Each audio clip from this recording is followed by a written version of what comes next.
Hey guys, it's Greg, and I am back with another legendary DXP character spotlight video. I'm still dealing with a Kamina hangover since I got so excited making that last video. So, you'll forgive me when I call Ryuhi Kamina's little brother.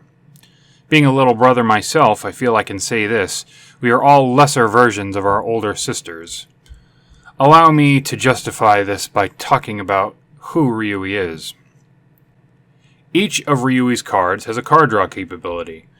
The way it works is, reveal the top card of your deck. If that card costs 2 recruit or less, draw it. I'll just refer to this as Ryuhi's card draw. Ryuhi's card draw has the obvious limitation of not being able to draw the powerful cards in the game. Similarly, if you end up trying to draw a card that costs more than 2 recruit, that's a combo breaker. Unfortunately, for all involved, that's like 90% of the cards in the game. When you are playing and you want to make a Ryuhi deck, you need to keep this in mind. Focus on buying only cards with recruit of 2 or less. Go check out my video on level 4-2 to see what some exceptions are. Due to the limitations of this card draw, you're only going to be able to draw weak cards, usually cards where you get 1 resource when you play them. In the rest of the game, 1 resource is nothing. It's not potent, it's a waste of time. You know, the reductio ad absurdum argument here is guard versus merciless pounding. You always want merciless pounding. From this perspective, I usually like to think of each of Ryuhi's plays as fractional. With each of his plays, it's like you're only getting part of what you would have gotten normally. Envoy versus a mayor, guard versus we happy few, etc. It's kind of like a management sim where you need to get all of your resources.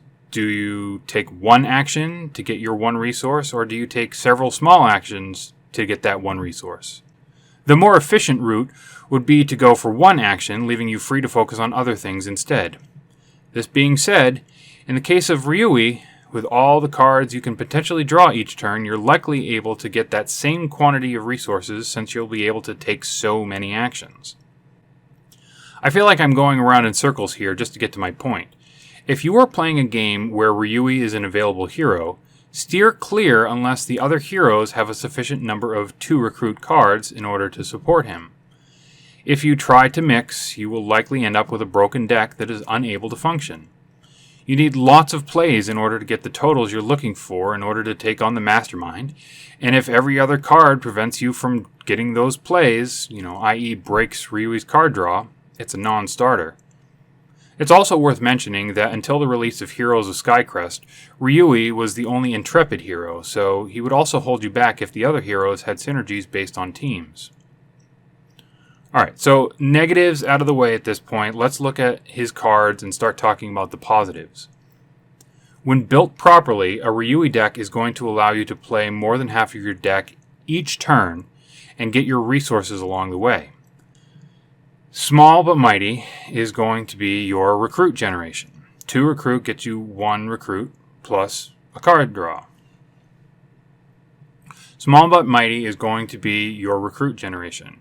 It costs 2 recruit, and when you play it, you get 1 recruit plus his card draw. Now, obviously, 1 recruit isn't much to write home about, but there are 13 recruit available to you in the form of envoys and copies of this card. This being said, you're generally looking to buy cards that cost 2 anyway, so you really don't need those lofty numbers unless you're looking to get one of those exceptions. Next card, next resource. Clever and Cunning is going to be your attack generation. 2 recruit gets you 1 attack and his card draw. This is a bit of a weak area for him. He needs outside help in order to defeat the bigger masterminds. There are 4 guards and 5 copies of this, meaning that he'll max out at 9 attack. We'll talk about pairings in a bit, but, just keep this in mind. For his uncommon, Ryuhi has an uncommon ability. Enchanted Arrow Sting costs 2 recruit, and has this card draw, but it also causes you to rescue a villager whenever you play it.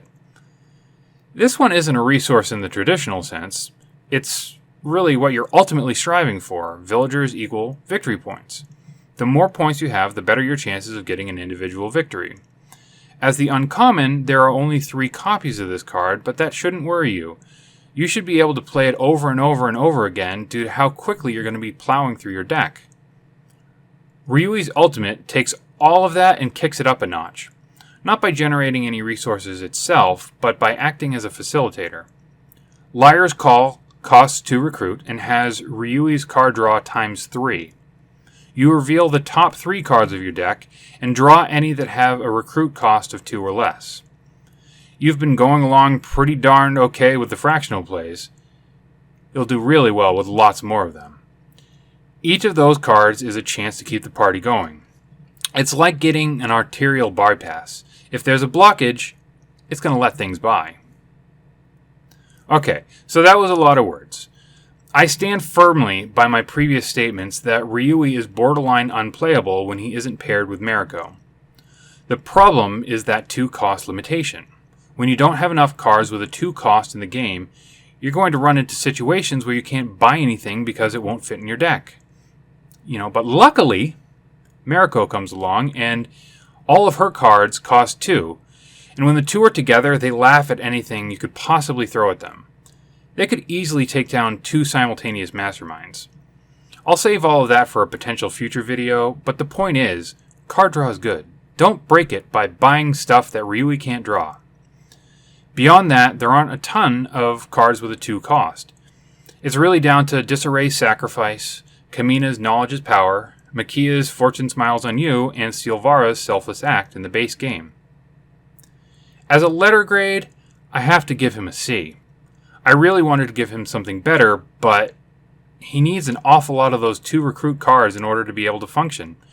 And if you don't have the right supporting crew, he just doesn't. Okay guys, thanks so much for watching. I hope you enjoyed this. Please let me know in the comments if you think I'm way off base and you think that he's super amazing and he really should have gotten higher, or maybe you agree with me. Maybe you think that he is really very niche because of his inability to stand on his own. Either way, again, thank you for watching, and I'll see you guys in a few days.